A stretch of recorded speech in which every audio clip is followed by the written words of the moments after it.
오늘 우리에게 주신 하나님 말씀 누가복음 1장 57절에서 66절 그리고 19장 29절에서 31절입니다. 제가 가진 성경책은 신약 87쪽에 있습니다. 누가복음 제1장 57절에서 66절까지 성경책이 없는 분은 화면을 보셔도 되겠습니다. 제가 봉독하겠습니다. 경청하십시오. 엘리사벳이 해산할 기한이 차서 아들을 낳으니 이웃과 친족이 주께서 그를 크게 긍휼히 여기심을 듣고 함께 즐거워하더라. 8일이 되매 아이를 할례하러 와서 그 아버지의 이름을 따라 사가랴라 하고자 하더니 그 어머니가 대답하여 이르되 아니라 요한이라 할 것이라 하매 그들이 이르되 내 친척 중에 이 이름으로 이름한 이가 없다 하고 그의 아버지께 몸짓하여 무엇으로 이름을 지으려 하는가 물으니 그가 서판을 달라 하여 그 이름을 요한이라 쓰매 다 놀랍게 여기더라. 이에 그 입이 곧 열리고 혀가 풀리며 말을 하여 하나님을 찬송하니 그 근처에 사는 자가 다 두려워하고 이 모든 말이 온 유대 산골에 두루 퍼지매 듣는 사람이 다 이 말을 마음에 두며 이르되 이 아이가 장차 어찌 될까 하니 이는 주의 손이 그와 함께 하심이르라. 아멘. 19장 29절에서 31절.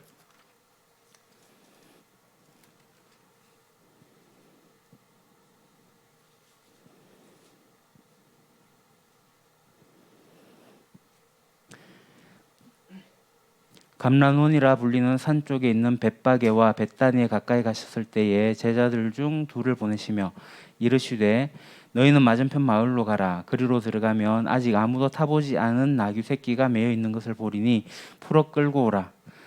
만일 누가 너희에게 어찌 푸느냐 묻거든 말하기를 주가 쓰시겠다 하라 하시매. 아멘. 오늘은 예루살렘 중앙교회를 담임하고 계시는 서영주 목사님, 이스라엘 선교사님이신데요. 우리의 컨트롤 키를 맡겨드리라는 제목으로 말씀을 증가하겠습니다. 은혜의 시간 되시길 바랍니다. 그래서 거기 보십시오.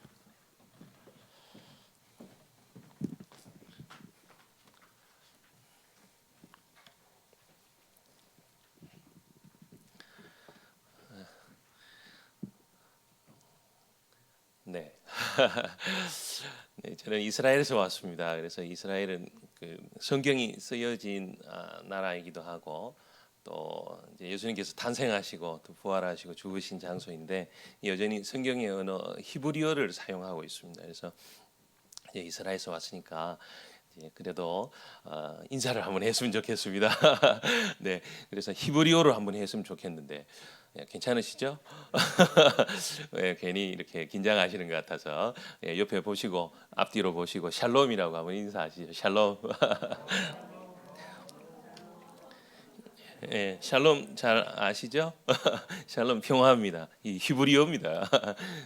이스라엘 가면 그냥 늘 누구나 사람들하고 만나면 샬롬이라고 이렇게 인사를 합니다. 나는 당신하고 평화하고 싶다. 그래서 이제 모르는 사람은 그냥 지나가면서 샬롬 그냥 그렇게 얘기하고 좀 알고 그렇게 이제 지나가면 샬롬 샬롬 샬롬 이렇게 아주 반갑게 인사합니다. 딱딱하게 샬롬 하고 이건 잘 모르는 사람이고요. 한번 보시고 더 정겹게 샬롬 샬롬 샬롬 한번 인사하시죠. 샬롬 샬롬 샬롬. 이 발음을 잘해야 됩니다 이거. 네, 괜히 이렇게 뒤에 니은이 이렇게 들어가고 이러면 좀 샬롬 이렇게 되는 건데요. 네, 이거 누르면 됩니까? 네. 네, 하나님께 우리의 컨트롤 키를 맡겨드리자 이렇게. 근데 앞에 그래서 이스라엘에서 왔기 때문에 이스라엘 상황이나 그리고 이스라엘 이야기를 조금 하고요. 그 뒤에 이제 말씀으로 마무리를 그렇게 하려고 합니다. 코로나 기간 동안 우리의 시간을 마치 이렇게 도둑 맞은 것처럼 그렇게 생각하는 분들이 참 많고 그리고 또 그렇게 힘든 상황 속에 저희들이 여전히 실질적인 어려움 속에 놓여 있는 그런 분들이 많이 있는 것 같습니다. 우리 모두가 사실은 정도의 차이는 있지만 모두가 그런 어려움 가운데 있죠. 하지만 코로나가 우리의 믿음의 삶 속에서도 뭐 아니면 믿음의 사람들에게는 이 코로나가 그냥 도둑 맞은 시간으로 그렇게 사용되지 않았으리라 확신합니다. 왜냐하면 하나님은 이 코로나 기간 중에서도 여전히 또 살아계시고 또 함께하시고 또 우리의 삶 가운데 선한 일을 이렇게 이루어 가시는 줄로 믿습니다. 그게 우리의 믿음의 또 삶의 또 희망이고 또 그렇게 우리를 하나님께서 지금까지 이끌어 오셨고 또 지금도 그렇게 이끌어 오시리라 이렇게 생각이 되어집니다. 보시면 이스라엘의 텅 빈 쇼핑 거리입니다. 좀 종교인들이 사는 곳이나 뭐 외부로 나가면 또 지저분한 것도 있지만 깨끗한 쇼핑 센터를 제가 하나 찍었는데요. 보시면 아무도 없습니다. 저곳에 어깨와 어깨를 부딪히면서 이렇게 지나갈 정도로 많은 사람들이 있었는데 한국에 와 보니까 저희들은 정말 이렇게 셧다운을 했거든요. 집안에서 한 2달 정도 나가지도 못하고 이렇게 있었는데 생각보다는 이렇게 좀 자유로우시더라고요.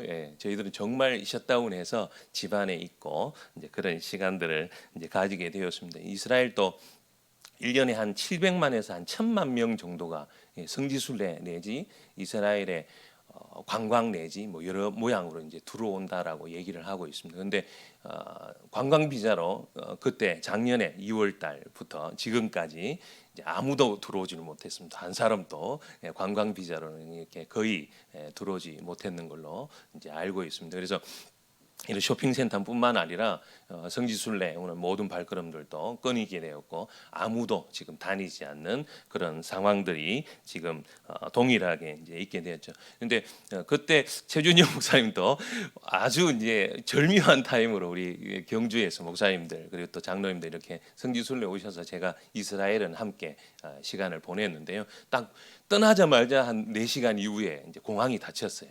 거의 기적적인 상황이었습니다. 그런데 이스라엘도 굉장히 어려운 저희들한테 굉장히 어려운 상황이 될 뻔했습니다. 왜냐하면 코로나 코리아 너무 부드럽지 않으세요? 지금 무슨 코리아가 그죠? 코리아 코로나 코로나 코리아 이렇게 된 거예요. 왜냐하면 이 성지순례 왔다가 가신 분 중에 한 분이 몇 분이 이제 확진자가 됐다라는 얘기가 이제 한국에서 뉴스에 나왔는데 이제 이스라엘도 이제 다 모니터를 한단 말이죠. 그런데 이스라엘 왔다 갔는데 그때까지만 해도 이스라엘은 아무도 확진자가 됐다는 얘기가 없었거든요. 근데 첫 소식이 한국에서 온 거예요. 그래서 가이드 하신 목사님 그리고 또 그 주위에 있었던 호텔 다 전수 검사를 하게 된 거죠. 다 정말 했습니다. 나라에서 불러서 했는데 다행히 아무도 그때부터 시작해서 한 8개월 동안 이 한국 사람들이 한 명도 확진자가 없었어요. 너무 감사하죠.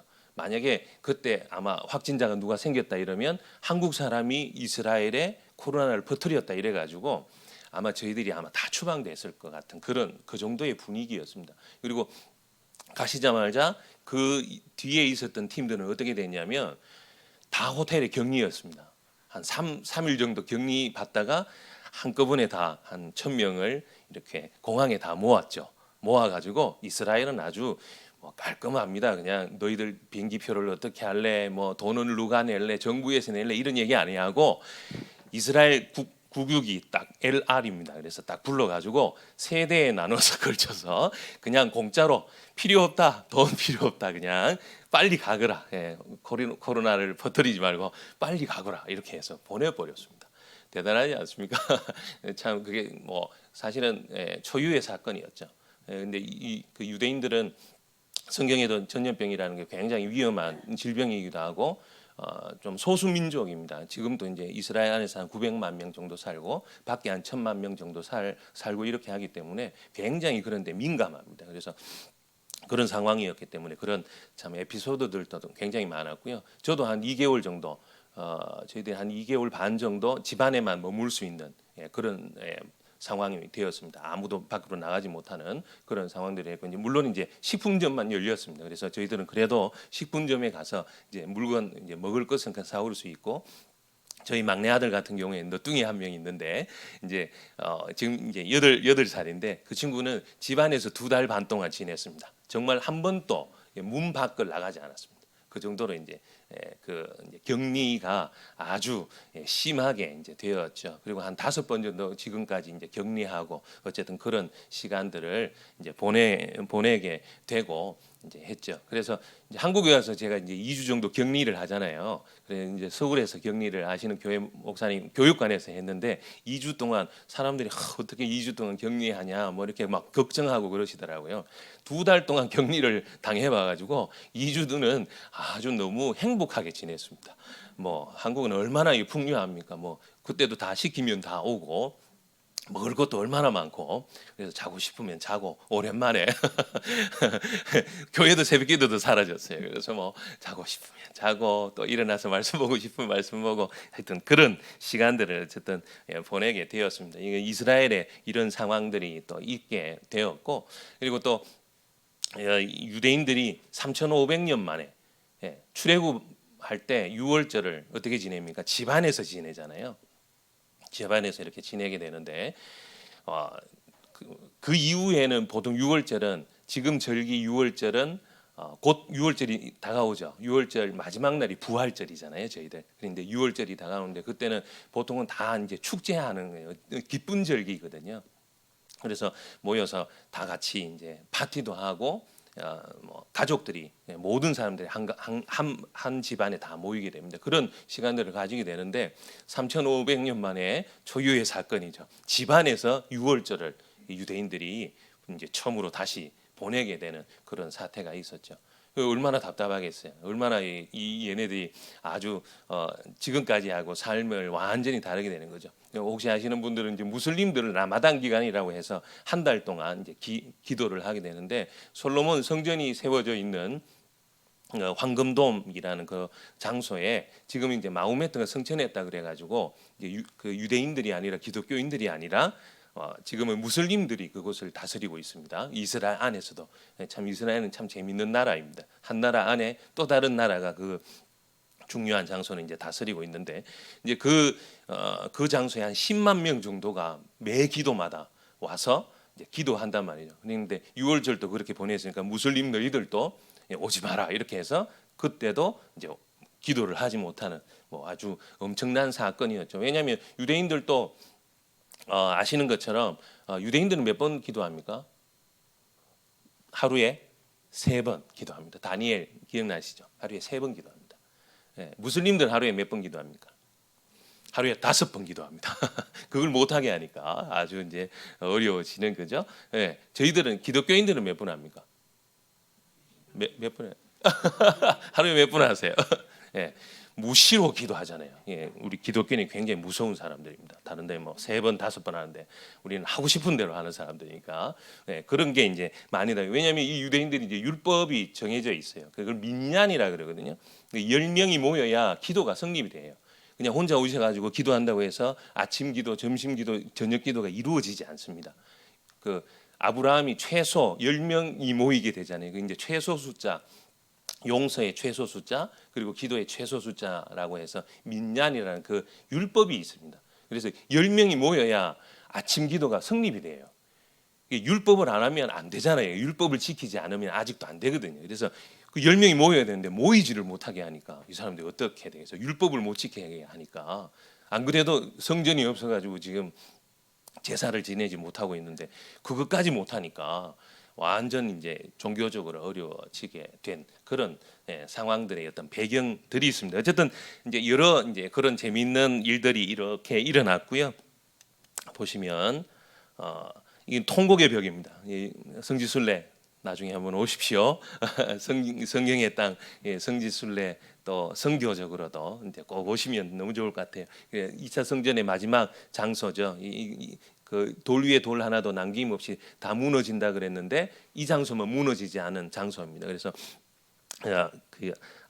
유대인들이 이제 특히 종교인들이 가서 이제 기도하는 건데 저렇게 다 칸막이를 해가지고 5명이면 5명 뭐 제한 인원을 둡니다. 10명이면 10명 그렇게 안에 들어가서 기도할 수 있도록 제가 확대 사진은 사진 너무 많으면 이제 길어지니까 확대 사진을 안 가져왔는데 이 종교인들이 수염이 이렇게 나와 있습니다. 지금 마스크들 다 이렇게 끼니까 이 호흡이 이렇게 어느 정도 걸러서 오잖아요. 근데 이 종교인들이 이 수염이 이렇게 나 있으니까 마스크가 맞는 마스크가 거의 없어요. 그리고 또 해도 바람이 뭐 아래 위로 숭숭 새니까 별로 이제 이렇게 잘 지켜지지 않죠. 뭐 그런 부분들도 있고 그렇습니다. 이쪽이군요. 네. 그래서 시간이 이렇게 이제 지나면서 저희들도 코로나 기간 가운데 이제 굉장히 마음적으로도 어렵기도 하고 뭐 그렇게 했죠. 그래서 지금 이스라엘은 이민 사회가 잘 형성되지 않습니다. 10년이 되면 거의 다 철수를 해야 되는 건데 뭐 저는 이제 10년이 넘었는데 지금 그 종교 비자를 제가 받아서 계속적으로 남아 있을 수 있는 은혜를 저는 받았습니다. 근데 보통 10년 안에 이제 가야 되는 그런 상황인데 이스라엘 안에 한 800명 정도의 한인들이 있었습니다. 근데 지금 코로나 이후에 지금 한 300명 정도 그보다 아마 더 적게 선교사님들 또 공부하시는 모든 목사님들 가정들 또 청년들도 지금 다 이제 철수하는 그런 상황들에 대해 있었죠. 그리고 이제 한인교회도 이제 모이는 것들이 참 어려웠죠. 처음에는 이제 완전 격리니까 집에서 줌으로 이제 하고 있다가 저희들이 이제 소수인들 이제 모이니까 그래도 실내에서는 한국하고 똑같게 이제 몇 명 정도밖에 모일 수가 없는 거예요. 그래서 예배팀들만 와서 이제 송출하고 이렇게 했거든요. 근데 밖으로 나가면 예배를 조금 더 이제 많이 드릴 수 있습니다. 그래서 저희 지금 지체들이 한 40에서 한 50명 정도 되거든요. 그런데 저 나무가 무슨 나무냐면 법궤를 만든 나무가 무슨 나무죠? 시띠나무입니다. 시띠나무, 광야의 시띠나무, 시띠나무 아래서 저렇게 이제 예배드리는 그런 모습들입니다. 단체 사진도 저렇게 찍고요. 다른 곳에 가면 오늘 말씀의 배경이 되는 그 세례 요한이 숨었던 동굴 수도원이 있습니다. 그 앞에서도 이제 가서 또 예배드렸고요. 저 뒤에는 이제 마사다 주는 나의 산성이시여 요새다 할 때 그 요새가 히브리어로 마짜다입니다. 마사다. 한국어로는 마사다 돼 있는데 이제 그곳에서 가서 이제 같이 또 예배 드리고 이제 그런 시간들을 가졌죠. 근데 처음에 이제 코로나 되니까 저희들도 잘 못 모였다 했지 않습니까? 이제 밖으로 나가면 이제 너무 좋죠. 더 많이 모이기도 하고 다 같이 모여서 예배 드리고 하니까 너무 신나는 거예요. 그래서 예배도 드리고 예배 끝나고 난 다음에 이제 우리끼리 성지순례 그래서 저는 이제 많이 다녀봤지만 또 우리 사모님들이나 우리 청년들이나 이런 친구들은 또 비용도 들고 이러니까 많이 못 가니까 우리 이번 기회에 우리끼리 성지순례도 하자 이래가지고 이제 하니까 너무 좋아하는 거예요. 그래서 자주 나갔습니다. 자주 나가서 이제 저렇게 예배를 이렇게 드렸는데 한 어느 정도 한 4-5분 이렇게 갔다 왔다 하고 이러니까 저희들 마음 가운데 어떤 마음이 드냐면 그냥 우리 나가서 밖에 나가니까 야외 예배 드리니까 참 좋다 이런 마음을 떠나가지고 우리가 700만 명, 1000만 명의 이 기독교인들이 성지순례 와서 예수님께서 탄생하신 자리, 부활하신 자리, 그리고 또 사역하셨던 갈릴리 전국 곳곳을 다 돌아다니면서 성지순례 오셔도 또 주님의 이름을 높여드리고 찬송하고 예배하고 또 선교팀들은 더더욱 많은 사람들이 와서 예배하고 이렇게 하는데 그게 이제 완전히 다 스탑된 상황인 거예요. 국립공원에 갔는데 저희들밖에 없어요. 수백 명이 수천 명이 있는 그런 장소였는데 저희들밖에 없는 거예요. 그래서 가서 예배 드리고 난 다음에 하나님 그런 마음을 저와 우리 지체들에게 이렇게 주시는 것 같더라고요. 그게 뭐냐면 그 많은 사람들이 와서 찬송하고 예배했던 그 장소 근데 아무것도 없는데 우리가 가사 우리 찬송 혹시 한번 부르셨을 텐데 아무도 예배하지 않는 그곳에서 내가 예배하고 아무도 찬송하지 않는 그곳에서 우리가 찬송하자 이런 마음이 남아있게 하신 우리들에게 주신 사명이 아니겠나 이렇게 하면서 그냥 단순한 예배를 넘어서서 중보하고 찬송하고 여전히 예수님을 믿지 않거든요. 유대인들이 대부분이 그렇단 말입니다. 그래서 그 장소에 가서 함께 예배하고 찬송하는 것이 우리에게 굉장한 은혜와 이 가슴에 뜨거움이 있었습니다. 그런 마음들이 저희들 가운데 이제 코로나 가운데서도 있었던 그런 시간들이었고요. 이건 이제 거리 찬양이에요. 그 전에는 이제 우리 한국으로 치면 종로 같은 거리, 경주로 치면 저기 시내 한복판에서 아니면 요즘 이제 황성동역이 이제 굉장히 번화가죠. 그곳에서 한 12년 동안 이렇게 이제 거리 찬양을 계속했습니다. 경주에서도 우리 목사님들, 우리 또 장로님 옛날에 같이 다 거리 찬양하고 그렇게 했잖아요. 그게 남아 있는지 모르겠어요. 그런 마음이 있어서 그런지 모르겠는데. 같이 찬양하고 이제 그렇게 하게 되었는데 저 거리 찬양이 지금 스탑됐습니다. 근데 아까 보시는 앞으로 좀 갈 수 있나요? 예, 이거 보면 이제 계속 이제 1년 동안 저희들도 거리 찬양을 못했어요. 근데 한 유대인 그 노인 아파트라 그러죠. 그쪽에서 이제 저희들 초청해가지고 너희들이 좀 찬양 좀 해줬으면 좋겠다 이렇게 얘기하는 거예요. 저희들이 목사인지도 알고 있거든요. 유대인들이 기독교인들 별로 안 좋아합니다. 지금 뭐 특강 시간이 아니니까 다 말씀드릴 수는 없는데 이제 알고 있는데도 불구하고 와서 저희들이 그래도 이들을 사랑하는 줄 알고 있거든요. 그래서 이제 초청해 주셔서 하는데 안에는 못 들어가니까 저 밖에서 여기 길이에요, 길. 예, 밖에는 이쪽은 이제 차가 다니는 도로입니다. 밖에서 이제 사람들은 이 앞에 나와 있고 베란다로 보통 이스라엘은 대부분 다 베란다가 있거든요. 그래서 이제 앞으로 이렇게 나와 있고 저희들은 밑에서 이렇게 찬양하고 주님 높이죠, 뭐. 그리고 같이 유대인들 좋아하는 찬양들 같이 또 하기도 하고 했는데 얼마나 좋아하는지 몰라요. 찾아가는 서비스, 찾아가는 거리 찬양이라고 그리고 학교도 찾아가고 하여튼 그런 또 좋은 시간 또 저희들 가지면서 더 이제 기쁨의 시간이 되었던 것 같습니다. 그러면서 이렇게 축복하고 그렇게 하면 나중에 성지순례 오시면 성지순례뿐만 아니라 이걸 같이 했으면 좋겠는데 그때는 목사님들이 시간적으로 이렇게 배분이 잘 안 되어서 같이 하지는 못했습니다. 근데 그 이제 그런 이야기들도 있었고요. 저희 막내 아들입니다. 목사님 아들, 다른 목사님 아들이기도 하고요. 교회 이사하는 겁니다. 이제 코로나 시기에 저희들이 이제 교회를 이사를 하게 되었습니다. 유대인 메시아닉 주의시 장소 예배하는 장소로 저희들이 이사를 하게 되었는데 저희 한 10가정 정도가 이사를 이렇게 하게 되었어요. 처음에 뭐 이사를 이렇게 하니까 뭐 그런가 보다 이렇게 했죠. 그런데 교회까지 이제 20년 동안 사용했던 교회까지 이사를 하니까 저도 마음이 참 불안하기도 하고 교회 모든 이렇게 물품들이 이제 정말 거리로 이렇게 비 맞지 않을까. 겨울이니까 비가 오거든요. 그런데 이제 여름은 되게 덥지만 그런데 그렇지 않을까. 리더로서 굉장히 마음이 좋지 않더라고요. 그런데 10가정 정도 이렇게 이사를 하고 난 다음에 하나님이 아까 예배 드릴 때도 그랬던 것처럼 이사를 하면서도 단순한 이사가 아니구나. 하나님께서 때로는 저희들에게 새로운 포도주를 원하시고 새 기름을 원하시고 너희들 가운데 새로운 은혜를 날마다 추구할 때가 있지만 하나님께서 우리에게 새 포도 이 틀을 원하시는구나. 새 포도주도 원하시지만 부대 틀을 원하시구나. 이 새 부대를 원하시는구나. 이런 생각들을 가지게 되었죠. 그래서 이사를 하게 되었고 이사하면서 이제 유대인들 예수 믿는 유대인들이 이제 예배드리는 장소가 있는데 이제 지금 보시는 장소입니다. 20주년이라서 사람들이 많고요.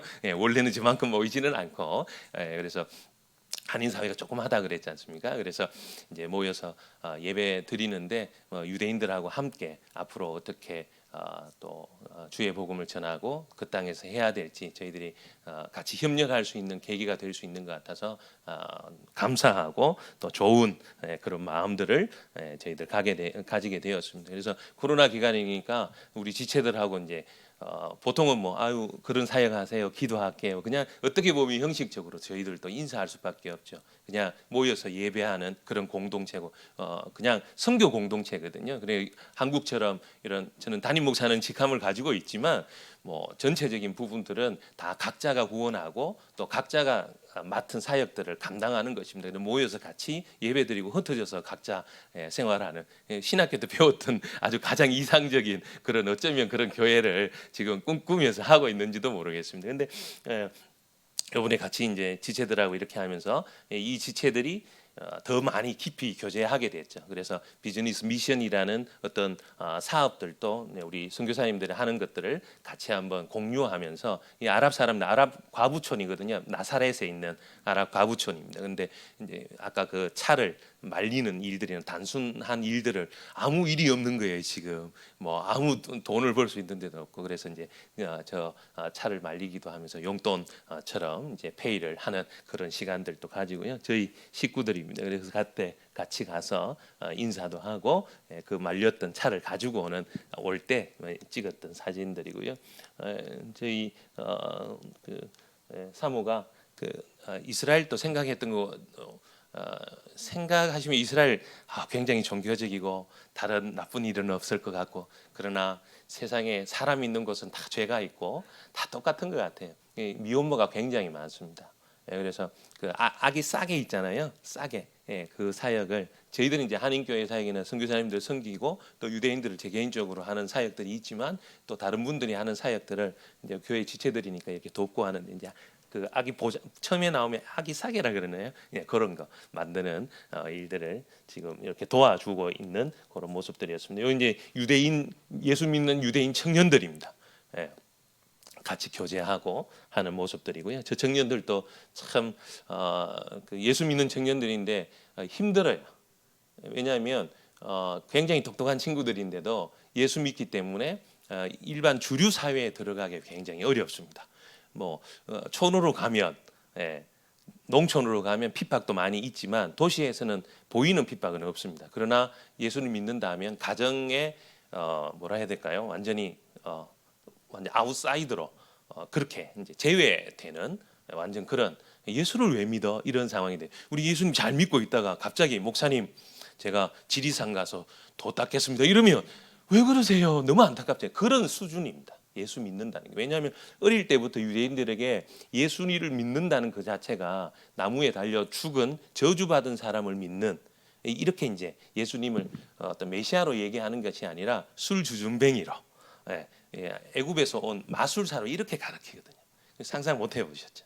이제 그렇기 때문에 예수를 믿는다는 것은 이 사람들에게 통념상 이해가 안 되는 거예요.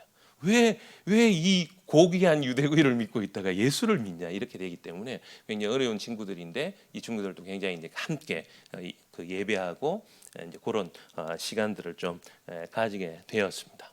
제가 이제 그리고 저희들이 이스라엘 선교하면 사람들이 굉장히, 이스라엘 하면 어떻게 생각하세요? 유대인 하면 어떻게 생각하세요? 지금 잘 모르시죠? 그냥 성지순례 가는 곳, 뭐 이 정도로 그냥 생각하고 계시잖아요. 근데 뭐 간략하게 말씀드려서, 유대인들 그러면 한 세 개의 부류가 있습니다. 첫 번째는 예수 안 믿어도 이미 다 예수 믿고 있는 줄로 아시는 거예요. 왜냐하면 예수님께서 저곳에서 태어나셨으니까. 예수님께서 저곳에서 태어나셨다는 것을 모르시는 분들은 어쩔 수 없지만, 이스라엘에서 태어나셨다는 아시는 분들, 유대인들은 다 믿고 있겠구나, 이렇게 구원받는 사람이겠구나, 예수 안 믿어도 구원받겠다, 이 정도로 이렇게 생각하는 사람들이 있어요. 그게 아니죠, 그죠? 예수 안 믿으니까 당연히 구원받지 못하는 거죠. 두 번째는 어떤 사람이 있냐면, 그게 기독교의 지금까지 신학의 주류입니다. 뭐냐면 안티세미티즘이라고 해서 신을 죽인 민족이래, 이래 생각해요. 예수님을 죽인 민족이 이스라엘이고 유대인이라고 생각하기 때문에 초대 교부들은 유대인들을 좀 전도했거든요. 전도했는데 처음에 전도하니까 유대인들이 잘 안 믿잖아요. 우리가 천자문 뗐다고 중국 가서 야 내가 천자문 알아 이러면 중국 사람들이 뭐라 그러겠어요? 야 우리는 어릴 때부터 사서삼경을 알아. 이거하고 비슷한 거예요. 제가 어떻게 설명을 드려야 될지 잘 모르겠는데 이 사람들이 그런 상황인 거예요. 그러니까 안 믿죠. 그러니까 안 믿으니까 초대 교부들이 어떻게 생각했냐면, 지금부터 2000년 전에 우리 기독교 리더들이 어떻게 생각했냐면, 저 인간들은 예수를 안 믿는 모습을 보니까 영혼이 없다, 그리고 하나님이 저주하셨다, 이래 생각한 거예요. 그 다음부터는 저 사람들은 영원히 신을 죽인, 그러니까 예수님을 죽인 민족이기 때문에 평생 동안 떠돌아다니면서 예수를 잘 안 믿으면 저런 벌을 받는다라고 하는 표본이 유대인이다, 이스라엘이다, 그래서 나라도 없다, 뭐 이렇게 이제 했던 거죠. 그게 기독교의 주류였습니다. 제가 신학도 늦게 했지만 우리 목사님도 그러시지만 우리 신학교 안에서 이스라엘과 유대인을 잘 못 가르쳐요. 왜냐하면 미국 신학이고 서양 신학이었기 때문에 이 유대인들 이스라엘에 대해서 가르칠 수 있는 그런 뭐라 해야 될까요? 그런 그 내용들을 잘 지금까지 공급받지 못했어요. 실제로 그렇습니다. 그래서 이 유대인들에 대해서 그렇게 생각하는 거예요. 저희들은 당연히 뭐라고 생각해야 돼요? 이 유대인들이 예수를 안 믿으니까 예수 믿는 사람들로 전도해야죠. 구약을 아무리 알면 뭐예요? 신약을 모르는데 그렇게 해야 되는 거예요. 그리고 주께서 오실 때 내가 모든 민족이 다 예수를 믿었을 때, 복음 전파가 되었을 때 내가 오리라 이렇게 생각할 때, 그때 유대인이 들어갈까요? 안 들어갈까요? 들어가죠. 그런데 이 유대인을 빼놨다니까요. 그냥 생각이 없어요. 그래 안 가르쳤단 말입니다. 그렇게 교회에서 실제로 신학교에서 그렇게 안 가르쳤습니다. 저는 이스라엘 가서 배웠습니다. 그리고 한국 와서 이런 얘기하니까 이스라엘 가서 물들었다 이렇게 이스라엘 이야기하면 좀 이단들이 많이 해요. 근데 그게 너무 안타까운 거예요. 이초석이나 이런 분들이 막 유월절하고 근데 굉장히 비밀이 숨어 있거든요. 그런데 이단들은 막 사용하는데 이단들이 사용할 때는 중요하다 생각하면 됩니다. 이상하게 사용해서 그렇지. 저도 이스라엘 막 얘기하면 어떤 분들은 그냥 좀 이상하네 뭐 이렇게 얘기해요. 그렇지 않습니다. 성경에서 이스라엘에 대해서 그렇게 얘기하고 있습니다. 이스라엘을 통해서 시기해서 우리가 이방인이 믿었고 우리를 통해서 이 유대인들이 다시 돌아오는 것이고 주께서 오실 때 그죠? 모든 민족이 예수 그리스도를 시인해야 되는데 그 안에 이 유대인들이 있단 말입니다. 그래서 이 유대인들에게 전도해야 되고 또 선교로 또 생각하고 또 이들을 품어야 되는 게 당연한 것입니다. 말씀으로 좀 돌아가서 이제 마무리를 좀 했으면 좋겠습니다. 아까 처음에 말씀드렸던 것처럼 코로나 걸어가면 우린 다 피해를 봤다. 4시간 도둑질해 갔다. 그렇게 생각하시는 분들 굉장히 많으시더라고요. 힘든 점만 있다. 빨리 끝났으면 좋겠다. 그렇지 않습니다. 저도 힘든 일 많이 있었고 저도 지금 이스라엘 못 들어가서 근데 오늘 못 들어가서 뵙게 됐잖아요. 저희들의 어떤 모습들이 저희들의 인생이 저희들의 삶이 저희들이 원한다고 되는 거 정말 아닌 것 같습니다. 지금 흰머리 소녀 우리 권사님들도 많이 계시고 그렇게 하지만 더 많이 아시잖아요. 코로나가 뭡니까? 라틴어로 왕관이에요. 태양 옆에 이렇게 생겼는 그거 보고 이제 코로나라고 이름을 지었는데 그 바이러스 모양이 그거하고 비슷하게 생겨가지고 코로나라고 얘기를 했잖아요. 그래서 그 코로나가 라틴어로 왕관입니다. 내가 컨트롤할 수 있고 내 인생 내가 살 수 있고 내 마음대로 할 수 있다고 생각했지만 이 코로나 기간 동안에 하나님께서 다 스탑시키는 거예요. 되돌아보게 하시는 거예요. 너희들이 가지고 있는 그 왕관 나에게 다시 돌려라. 내가 한다. 돈 있고 시간 있으면 다 성지순례 올 수 있다고 생각했어요. 저도 돈만 있고 시간만 있으면 한국 늘 올 수 있다고 생각했어요. 한 4개월 정도 비행기가 이스라엘은 싹 사라졌어요. 그런 나라가 없었죠. 그러니까 이해를 잘 못하시더라고요. 저희들이 아파도 부모님이 돌아가셔도 우리 선교사님들 다 못 나갔어요. 그런 상황이었어요. 비행기가 없는데 어떻게 나갑니까? 허락을 안 해주는데 나가고 싶다고 해도 내가 다시는 안 들어오겠다고 해도 못 나가는데요. 뭐 어떻게 해요? 돈 있다고 시간 있다고 됩니까? 건강 있다고 됩니까? 하나님 열어주셔야 되는 거예요. 하나님 앞에 우리가 가지고 있는 것 어떤 것이 있습니까? 정말 하나님 앞에 다시 돌려드려요. 오늘 이 본문이 바로 그 본문입니다.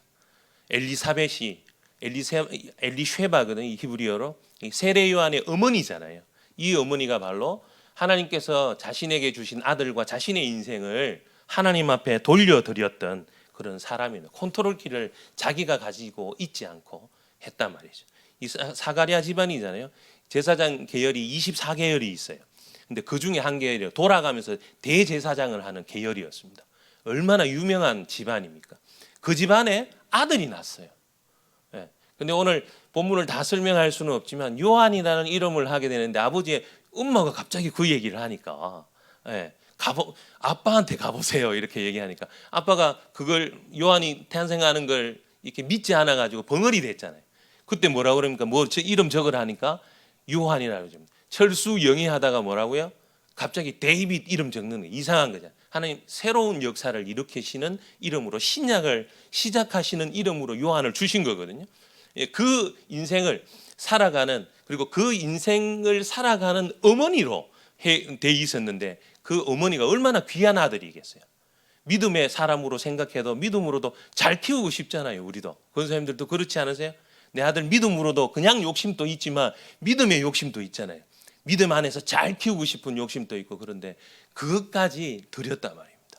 그것까지 하나님 앞에 드리고 내게 주신 아들이라고 해서 귀한 아들이라고 해서 내 마음대로 내가 원하는 대로 그렇게 하게 하지 아니하고 하나님께서 뭘 위해서 이 요한을 나타나게 하셨습니까? 주의 길을 예비하는 길 우리 알고 있잖아요. 그렇게 드려지는 인생으로 요한이 되게 유명하면 좋겠지만 그때 당시에 그렇게 유명하기도 했지만 빨리 죽는 사람이었어요. 단명하는 사람이었죠. 그렇게 그렇게 유명한, 그러니까 한마디로 인기 있는 외침을 말하지도 않았어요. 회개하라 천국이 왔다 하니까 다들 싫어했잖아요. 그런데 그런 외침을 전하는 인생, 그리고 태어나자마자 좋은 집에 살아야 되는데 그렇지 아니하고 광야로 피신시켜야 했던 요한의 인생을 우리는 보게 됩니다. 그럼에도 불구하고 그 어머니 엘리쉐바는 하나님 앞에 자신의 자식을 드리게 됩니다. 하나님이 컨트롤을 해주십시오. 하나님 주셨기 때문에 하나님이 그 일을 하시게 하시잖아요. 그래서 드리게 되는 모습, 그게 바로 하나님 앞에 컨트롤 키를 드리는 모습 아닐까요? 이 세례 요한도 그렇습니다. 정해지는 인생 뭐가 그렇게 좋겠습니까? 선택할 게 없어서 너무 좋을 수도 있죠. 제같이 이 선택 장애가 있는 사람에게는 선택을 해주면 참 좋아합니다. 그러나 여러분, 빨리 단명하고 광야에서 사는 인생, 그리고 그가 뭐라 그럽니까? 나는 주님의 신들매를 신발끈 그냥 풀고 묶는 사람으로밖에 안 됩니다. 인류도 아니고 그냥 서브하는 사람으로 그냥 그렇게 살아요. 근데 이 성경을 읽어보면 정황상 세례요한이 나는 왜 그런 인생 살아요? 라고 그렇게 얘기하지 않았습니다. 자기 혼자 그렇게 기도하면서 외쳤는지는 모르겠지만 그런 이야기가 없어요. 세례요한 또 자신의 인생을 하나님 앞에 올려드리면서 그렇게 살아갔던 모습들을 보게 됩니다. 그러면서 여자가 낳은 야 중에 이런 위대한 인물이 없다, 그렇게 이야기하고 하나님 앞에 칭찬을 받는 인생으로 그렇게 서게 되지 않습니까? 우리 군사님들 중에, 우리 어머니들 아버님들 중에 누가 자신의 자식을 광야로 내몰고 단명하게 하고 하나님의 영광을 위한다고 하지만 누가 낙태 트롯을 입고 메뚜기 먹고 석청 먹고 하는 그곳에 보내고 하고 싶은 사람 누가 있어요? 사실 없더라고요. 저도 부모로서, 아버지로서 그런 마음 잘 안 생기더라고요. 그런데 그렇게 했단 말입니다. 드렸단 말입니다. 주께서 원하시는 그 뜻을 향해서 드렸습니다. 두 번째 본문은 낙타입니다. 짧게 마무리하겠습니다. 낙타, 주께서 쓰시겠다 하면서 예수님의 그 입성을 도왔던 낙타냐. 우리는 낙타가 어떤 낙타냐에 굉장히 관심이 많아요. 낙타가 큰 낙타인가, 뭐 우리 뭐 겸손한 낙이 그러는데 저는 어디 봐도 겸손한 낙이가 잘 없어요. 뭐 겸손하길 뭘 겸손합니까? 불렀으니까 갔고 예수님 탔죠. 사실 우리 모든 믿음의 성도님들, 낙타의 정체성은 주께서 부르셔서 뭐라 그랬습니까? 내가 쓰겠다라고 말했던, 불렀던 그게 낙타의 정체성입니다. 혼란하고 어려울수록 한국에 와도 그렇고 이스라엘에서 동일하더라고요. 사람들이 막 흔들려요. 저도 흔들리고 다 흔들리는 것 같습니다. 교회도 흔들리고 다 흔들리는 것 같고 세상이 우리를 막 흔들려서 우리는 아무것도 없는 것 같고, 청년들 혹시 보고 계신지는 모르겠지만 서울에서 청년들 만나서 특강하고 같이 얘기하고 그러면 진짜 예수 믿기 때문에 쫓겨나고 자기 스스로 다니지 못하고, 야, 너 아직도 교회 다니냐, 이런 얘기 혹시 그런 거 들어보셨는지 모르겠는데 그렇게 듣고 울고 직장을 그만두는 사람들 많이 봤습니다. 진짜로 요번에. 그럼에도 불구하고 그러나 성경은 우리에게 그렇게 낙담하지 않습니다. 우리는 하나님의 자녀이고 하나님 앞에서 우리는 제사장이고 거룩한 나라고 하나님의 동력자라고 우리에게 말해주고 있어요. 등대는 흔들리면 안 됩니다. 등대가 왔다 갔다 하면 안 됩니다. 어려운 시대일수록, 힘든 시대일수록 우리는 우리의 정체성을 더 잘 살려서 하나님 앞에서 빛과 소금의 역할들 썩지 않게 하는 것뿐만 아니라 소금은 맛을 내잖아요. 빛은 밝게 해주는 것도 있지만 아름답게 만들잖아요. 조명이 좋아서 아름답게 만들잖아요. 인간적인 욕심이 아니라 세상 어디 가서든지 우리는 그런 역할을 하지 못할 때 밟히고 그것이 없어지는 것이죠. 근데 우리가 스스로 빛이 될 거야, 소금이 될 거야, 되실 겁니다, 이렇게 얘기하지 않고 당신은 하나님의 자녀이고 빛이고 소금입니다. 그 역할을 잘 감당하십시오. 성경은 우리에게 그렇게 권고하고 있습니다. 제가 목소리를 높인다고 해서 소금이 되고 제사장이 되고 나라가 되고 그런 게 아니잖아요. 우리의 정체성은 이미 하나님께서 그렇게 만들어 주셨습니다.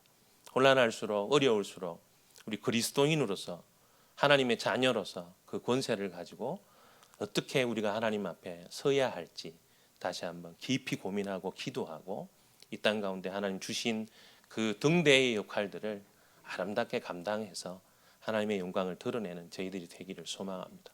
하나님 우리에게 많은 것 주셨습니다. 지금도 많은 것 주시고 있고 또 그렇게 앞으로도 인도하실 것입니다.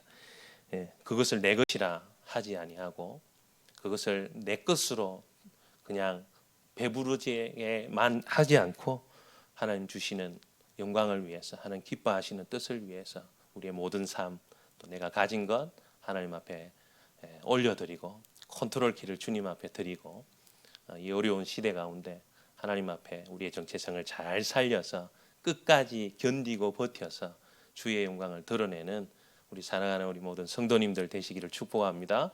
우리 사랑하는 유림교회 되기를 다시 한번 축복합니다. 아멘.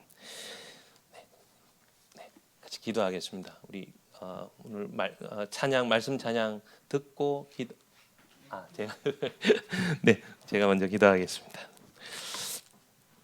하나님 사랑하는 우리 모든 유림교회 성도님들 또 인터넷으로 또 예배드리고 있는 모든 지체들까지 하나님 다 축복해 주시고 하나님 이 어려운 시대 가운데 일지라도 하나님 우리에게 주시는 소명들 잊지 아니하고 하나님 앞에 든든히 버티고 서서 등대의 역할들을 감당하는 교회와 우리 모든 성도님들 되도록 하나님 축복해 주시옵소서. 우리의 것을 우리의 것으로 여기지 않게 하시고 내가 컨트롤한다고 자랑하지 않도록 도와주시고 주님 앞에 모든 것 드려서 주께서 기뻐하시고 원하시는 뜻이 주님으로부터 흘러나오고 또 우리가 그렇게 하나님 앞에 손과 발이 되는 도구가 되는 귀한 믿음의 사람들이 될 수 있도록 생애가 될 수 있도록 축복해 주옵소서. 감사드리며 예수님의 이름으로 기도하옵나이다. 아멘.